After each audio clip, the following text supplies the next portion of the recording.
السلام علیکم ورحمۃ اللہ وبرکاتہ۔ بسم اللہ الرحمن الرحیم۔ دوسرے دن سب سے پہلے ملکہ غزنی نے امام رکن الدین مسعود کو تنہائی میں طلب کر کے اپنا خواب بیان کیا اور اس کی تعبیر پوچھی۔ امام رکن الدین نے انتہائی زمانہ سازی اور ہوشیاری سے کام لیتے ہوئے آنکھیں بند کر لیں اور اپنے چہرے سے اس قسم کا تاثر دے رہے تھے جیسے کہ یہ ایک بہت پیچیدہ خواب ہے۔ اس کی تعبیر تلاش کرنے میں انہیں شدید دشواری پیش آ رہی ہے۔ پھر بہت دیر بعد امام نے بڑے تکلف کے ساتھ آنکھیں کھولیں اور ایک مخصوص خطیبانہ انداز میں ایک ایک لفظ پر زور دیتے ہوئے کہنے لگے، ملکہ عالیہ، یہ سب اسی نظام شاہ کی شعبدہ بازی اور جادوگری ہے۔ ایک مرد قلندر کے لیے امام رکن الدین مسعود کے لہجے سے انتہائی حقارت جھلک رہی تھی۔ جب تک وہ زندہ رہے گا آپ اسی طرح نفسیاتی دباؤ کا شکار رہیں گی۔ کل رات آپ نے جو خواب دیکھا ہے دراصل وہ خواب نہیں بلکہ نظام شاہ کی شعبدہ بازی کا اثر ہے۔ تمام جادوگر اپنے تخریب کار عمل سے اسی طرح انسانی ذہنوں پر اثر انداز ہوتے ہیں۔ اگر یہ عمل بار بار دہرایا جائے تو صحت مند انسان بھی ایک دن بیمار پڑ جاتا ہے۔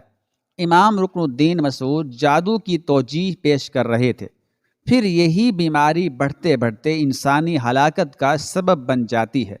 میں اس سلسلے میں بس ملکہ عالیہ سے اتنی ہی عرض کروں گا کہ نظام شاہ سے جلد از جلد پیچھا چھڑا لیجیے۔ اس کے قتل کا مذہبی جواز بھی موجود ہے اور سیاسی بھی۔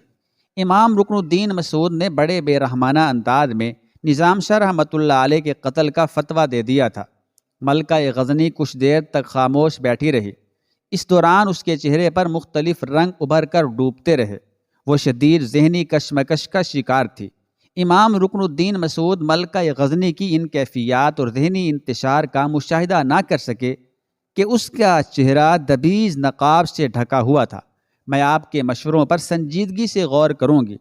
آخر طویل سکوت کے بعد ملکہ غزنی کے ہونٹوں کو جنبش ہوئی۔ امام رکن الدین مسعود کھڑے ہو گئے اور جاتے جاتے اپنا وہی سفاکانہ مشورہ دہرانے لگے۔ ملکہ عالیہ، ایک آپ ہی کی ذات ہے جو غزنی کے کلمہ گو لوگوں کو اس مذہبی فتنے سے نجات دلا سکتی ہے، اور نظام شاہ کی موت ہی امیر معظم کی خوشحال و پرسکون زندگی کا سبب بن سکتی ہے، ورنہ ہر وقت یہی خدشہ رہے گا کہ کب اس جادوگر کا تباہ کار عمل کامیاب ہو جائے اور آپ کے خاندانی جاہ و جلال پر رنج و زوال کے سائے پڑنے لگے۔ خاکم بدہن، اگر وہ سنگین ساتھ آ گئی تو سلطنت غزنی کا یہ دیرینہ خدمتگار اپنے محسن امیر سبکتگین کی روح سے بہت شرمندہ رہے گا، اور پھر ضمیر کا یہ بوجھ اس گناہگار کے لیے ناقابل برداشت ہو جائے گا۔ امام نے جاتے جاتے ایک نئے زاویے سے ملکہ غزنی کو ورغلانے کی کوشش کی تھی۔ امام رکن الدین مسعود کے جاتے ہی ملکہ غزنی نے امیر سبکتگین کی اس وفادار بوڑھی کنیز کو دوبارہ خلوت میں طلب کر لیا جو ایک دن پہلے نظام شاہ رحمۃ اللہ علیہ سے عقیدت رکھنے کے باعث اس کے عتاب کا نشانہ بن گئی تھی۔ بوڑھی کنیز کانپتے قدموں کے ساتھ خلوت شاہی میں داخل ہوئی۔ تو نے نظام شاہ کو کس رنگ میں دیکھا ہے؟ سچ سچ بتا کہ یہ پاگل بوڑھا کون ہے؟ اگر تو نے مصلحت یا جھوٹ سے کام لیا تو یاد رکھ کہ تیری بوڑھی اور کمزور ہڈیاں ہمارے قہر و جلال کی آہنی ضرب کو برداشت نہیں کر سکیں گی۔ ملکہ عالیہ، یہ حقیر لونڈی بہت دن جی چکی، اسے مزید ان سانسوں کی ضرورت نہیں جو کسی مرد خدا کی ذات پر بہتان تراش کر حاصل کی جائیں۔ بوڑھی کنیز موت کے خوف سے بے نیاز ہو چکی تھی۔ میں نے آج تک امیر مرحوم کا حق نمک ادا کرنے کی کوشش کی ہے، اور اس وقت بھی اسی حوالے سے وہی بات کہوں گی جو حق ہے۔ یہ کہہ کر کنیز نے نظام شاہ رحمۃ اللہ علیہ کی کئی کرامات کی تفصیلات بیان کی اور بندگان خدا کے سلسلے میں ان کی محبتوں کا بھرپور ذکر کیا۔ ایسا شخص گمراہ نہیں ہو سکتا۔ لوگ نظام شاہ رحمۃ اللہ علیہ کی روحانی عظمتوں سے حسد رکھتے ہیں، اس کے سوا کچھ نہیں۔ یہ کہتے کہتے بوڑھی کنیز کی آنکھیں نم ہو گئی تھیں۔ میں چاہتی ہوں کہ تو خاموشی کے ساتھ نظام شاہ رحمۃ اللہ علیہ کو کھانے میں ملا کر زہر دے دے۔ ملکہ غزنی نے انتہائی سفاکانہ لہجے میں کہا اور گہری نظروں سے بوڑھی کنیز کو دیکھنے لگی۔ امیر سبکتگین کی وفادار کنیز جس نے زمانے کے بڑے نشیب و فراز دیکھے تھے، ملکہ غزنی کا وحشیانہ حکم سن کر کانپ گئی۔ معاذ اللہ معاذ اللہ، شدت خوف سے کنیز کی آنکھیں پھیل گئی تھیں۔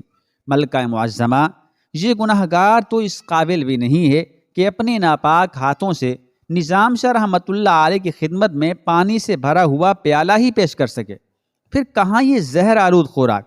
نہیں ملکہ عالیہ نہیں، مجھے اس خدمت سے معذور سمجھا جائے۔ کیا تجھے خبر ہے کہ تو کس گناہ کی مرتکب ہو رہی ہے؟ ملکہ غزنی نے اسی غضبناک لہجے میں کہا، حکم عدولی کا جرم، نافرمانی کا گناہ، شاہی قانون میں اس کی سزا موت کے سوا کچھ نہیں۔ میں جانتی ہوں ملکہ عالیہ، یکایک بوڑھی کنیز کے جسم پر طاری ہونے والا لرزہ ختم ہو گیا تھا اور اس کے چہرے کی اڑی رنگت معمول پر آ گئی تھی۔ مجھے یہ منظور ہے کہ نظام شاہ کو دیا جانے والا زہر میں اپنے ہاتھوں سے اپنے جسم میں اتار لوں، مگر یہ گوارا نہیں کہ اس مرد پاک باز کو میرے ذریعے کوئی گزند پہنچے۔ بوڑھی کنیز کے لہجے میں ایسی استقامت تھی کہ جیسے وہ اپنی موت کا استقبال کرنے کے لیے بخوشی تیار ہو گئی ہو۔ تو پھر تو کیا چاہتی ہے؟ بوڑھی کنیز کی حیرت انگیز جرت اور بے باکی دیکھ کر ملکہ غزنی نے اپنا لہجہ بدل دیا تھا۔ اگر ایک کنیز کے جذبات کا خیال رکھا جائے تو میں اتنی ہی عرض کروں گی کہ نظام شاہ رحمۃ اللہ علیہ روحانیت کے شہنشاہ ہیں اور تمام اہل غزنی ان کے غلام۔ کنیز کا لہجہ عقیدت کے جذبے سے سرشار تھا۔ یہ تو کیا کہہ رہی ہے؟ ایک بار پھر ملکہ غزنی کے پیشانی شکن آلود ہو گئی۔ میں ملکہ غزنی کے روبرو اپنے جذبات بیان کر رہی ہوں۔ بوڑھی کنیز کی گفتگو سے بے نیازی کا انداز جھلکنے لگا تھا۔ اگر آپ نظام شاہ کے حضور اپنی عقیدت کی نظر پیش نہیں کر سکتی تو کم از کم انہیں زنداں کی تاریکیوں سے رہائی دے دیجیے تاکہ وہ قید خانے سے نکل کر غزنی کی گلیوں میں ہماری طاقت و اختیار کا مذاق اڑاتا پھرے۔ ملکہ غزنی ایک بار پھر شعلے کی طرح بھڑک اٹھی تھی اور اس طرح وہ ہماری معصوم رعایا کو بغاوت پر اکسانے لگے۔ نہیں، ہم اسے آزادی نہیں دے سکتے، بے کسی کی موت ہی اس کا مقدر ہے۔ ملکہ غزنی کی انا مجروح ہوئی تو وہ دوبارہ مجسمہ قہر نظر آنے لگی۔ تو پھر نظام شاہ کو زہر دینے کے لیے کسی دوسرے خدمتگار کا انتخاب کر لیجئے۔ بوڑھی کنیز نے اس قدر اطمینان سے کہا جیسے وہ موت کے منہ میں کھڑے ہونے کی بجائے قصر شاہی کے سبزہ زار میں ٹہل رہی ہو۔ لیکن یاد رکھیے ملکہ عالیہ، اگر نظام شاہ کو ہلاک کر دیا گیا تو پورا غزنی خون کے سیلاب میں ڈوب جائے گا۔ نظام شاہ کوئی عام قیدی نہیں ہے کہ ان کے ساتھ شاہوں کا بنایا ہوا قانون جس طرح چاہے سلوک کرے۔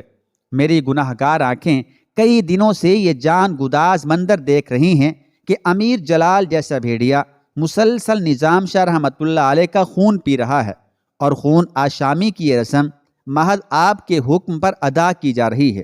میں اپنے آقا امیر سبکتگین کی نمک خواری کا حق ادا کرنے کے لیے آخری بار اللہ کے نام پر آپ سے التجا کرتی ہوں کہ بے ضمیر مصاحبوں کے نرغے سے جلد از جلد نکل آئیے اور اپنے دست جفاکار کو دراز ہونے سے روک لیجئے۔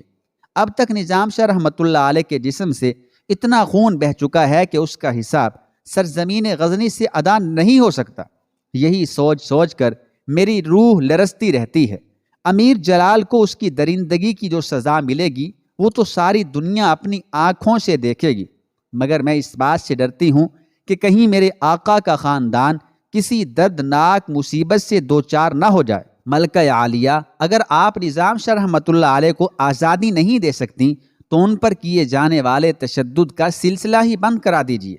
مجھے بہت دنوں سے کسی عذاب ناگہانی کی آہٹیں محسوس ہو رہی ہیں۔ ایسا لگتا ہے جیسے کوئی سرگوشیوں میں مجھ سے کہہ رہا ہو، غزنی کے باشندوں یہاں سے دور نکل جاؤ کہ اس شہر پر قہر نازل ہونے والا ہے۔ یہ کہتے کہتے ایک بار پھر بوڑھی کنیز کی آنکھیں بھیگ گئی تھیں۔ ابھی خلوت شاہی میں بوڑھی ملازمہ کے الفاظ کی گونج باقی تھی کہ ملکہ غزنی کا ہاتھ بلند ہوا اور کنیز کے جھریوں برے رخسار پر گہرا نشان چھوڑتا ہوا گزر گیا۔ بوڑھی اور ناتواں عورت اس ضرب کو برداشت نہ کر سکی اور لڑکھڑا کر فرش پر گر پڑی۔ نمک حرام کنیز، تجھ پر بھی اس شعبدہ باد کے جادو کا اثر ہو گیا ہے اور تو تمام عمر کے احسانات کو فراموش کر کے آل سبکتگین کو بد دعائیں دے رہی ہے۔ ملکہ غزنی پر وحشت طاری ہو گئی تھی۔ نہیں ملکہ عالیہ، میری زبان تو اپنے آقا زادوں کو دعائیں دیتے دیتے تھک چکی ہے، بس تھوڑی سی قوت گویائی باقی ہے، اس لیے آل سبکتگین کو آخری دعا دے کر آپ کے جاہ و جلال کی دنیا سے دور چلی جانا چاہتی ہوں۔ بوڑھی کنیز کے سر سے خون جاری تھا اور آنکھوں سے آنسو بہہ رہے تھے۔ بے شک تو اس دنیا سے جائے گی، مگر بڑی ذلت اور بربادی کے ساتھ۔ ہم تیری زبان درازیوں کو معاف نہیں کر سکتے۔ یہ کہہ کر ملکہ غزنی نے اپنے سپاہیوں کو حکم دیا کہ وہ بوڑھی کنیز کی زبان کاٹ دیں۔ پھر تھوڑی دیر بعد خلوت شاہی امیر سبکتگین کی وفادار کنیز کی چیخوں سے گونج رہی تھی اور قصر شاہی ایک مجبور عورت کے خون سے سرخ ہو رہا تھا۔ اگرچہ ملکہ غزنی نے جوش غضب میں بوڑھی کنیز کی زبان کاٹ دی تھی، لیکن پھر بھی اسے ایک ضعیف عورت کی غیر معمولی استقامت پر تعجب ضرور تھا۔ پھر یہی حیرت بڑھتے بڑھتے ملکہ غزنی کے دماغ کے ہر گوشے پر مسلط ہو گئی اور پھر اس کی ذہنی رو ایک ہی سمت میں سفر کرنے لگی۔ آخر نظام شاہ کی ذات میں ایسی کون سی کشش ہے کہ لوگ اپنی موت کی پرواہ کیے بغیر اس کی جانب کھنچے چلے جاتے ہیں؟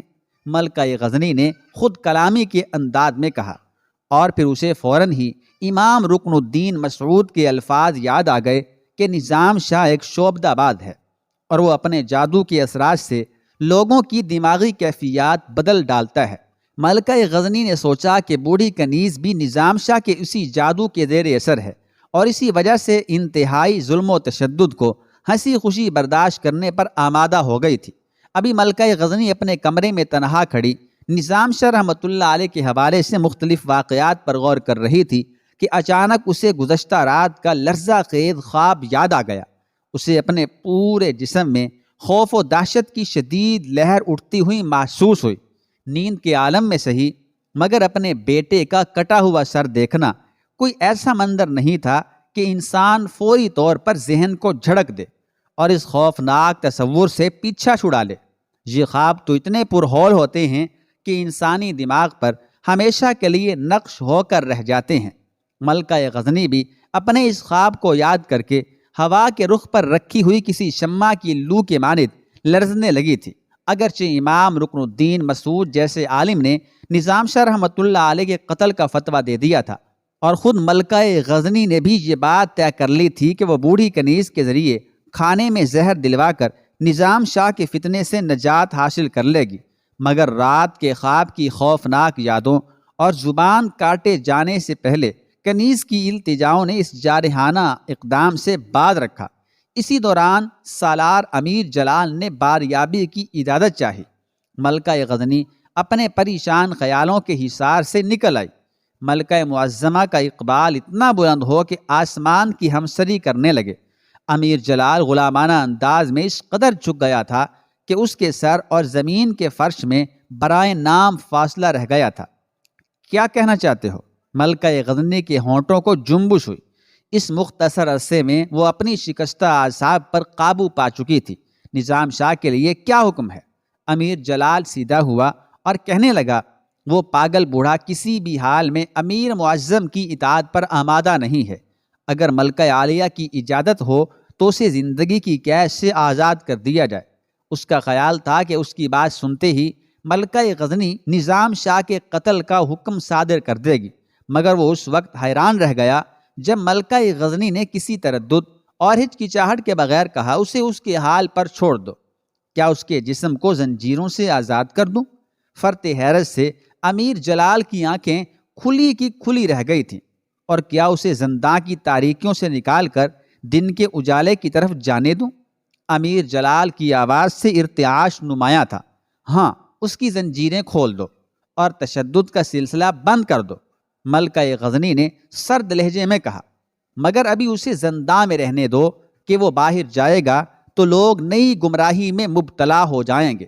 نظام شاہ کو دن کے اجالے میں غزنی کی گلیوں سے گزرتا دیکھ کر اہل شہر کہیں گے کہ گداگر جیت گیا اور جلال شاہی کو شکست ہو گئی۔ ملکہ غزنی کی آواز تھکی تھکی سی محسوس ہو رہی تھی۔ جب تک وہ سانس لے رہا ہے اس کی فتنہ انگیزیاں ختم نہیں ہوں گی۔ امیر جلال نے ایک بار پھر ملکہ غزنی کو ورغلانے کی کوشش کی۔ وہ زنداں میں رہے یا زنداں سے باہر، اس کی زندگی بہرحال ایک فتنہ ہے، اور ملکہ غزنی کو پورا اختیار حاصل ہے کہ وہ اس فتنے کی پرورش کرتی رہے یا اسے ہمیشہ کے لیے زیر خاک دفن کر دے۔ ملکہ غزنی کے فیصلے سے ظاہر ہوتا تھا کہ نظام شاہ کو چند سانسوں کی مزید مہلت مل گئی ہے۔ امیر جلال چاہتا تھا کہ نظام شاہ کی سانسوں کا سلسلہ فوری طور پر ختم ہو جائے۔ ہم جو بہتر سمجھتے ہیں وہی کر رہے ہیں، ملکہ غزنی نے کسی قدر ناگواری سے کہا۔ ملکہ عالیہ کی دانش مندی پر کون ذی ہوش شک کر سکتا ہے؟ مزاج شاہی کی برہمی دیکھ کر امیر جلال نے اپنا لہجہ بدل ڈالا، اور نظام شاہ کے منہ بولے بیٹے احمد سالار کے بارے میں کیا حکم ہے؟ اس نے بھی اپنے روحانی باپ کی تقلید میں بغاوت کا رنگ اختیار کر لیا ہے، اسے ابھی قید میں پڑا رہنے دیجیے، ملکہ غزنی نے بے دلی سے کہا۔ اور اس کی بیٹی نگار خانم؟ امیر جلال نے ڈرتے ڈرتے پوچھا۔ اگر وہ رضامند ہو تو اس کے ساتھ شادی کر لے، ورنہ اسے جانے دے کہ ایک مجبور لڑکی سے ہمیں کوئی شکایت نہیں۔ یہ کہہ کر ملکہ غزنی نے منہ پھیر لیا۔ کھلا اشارہ تھا کہ امیر جلال خلوت شاہی سے نکل جائے۔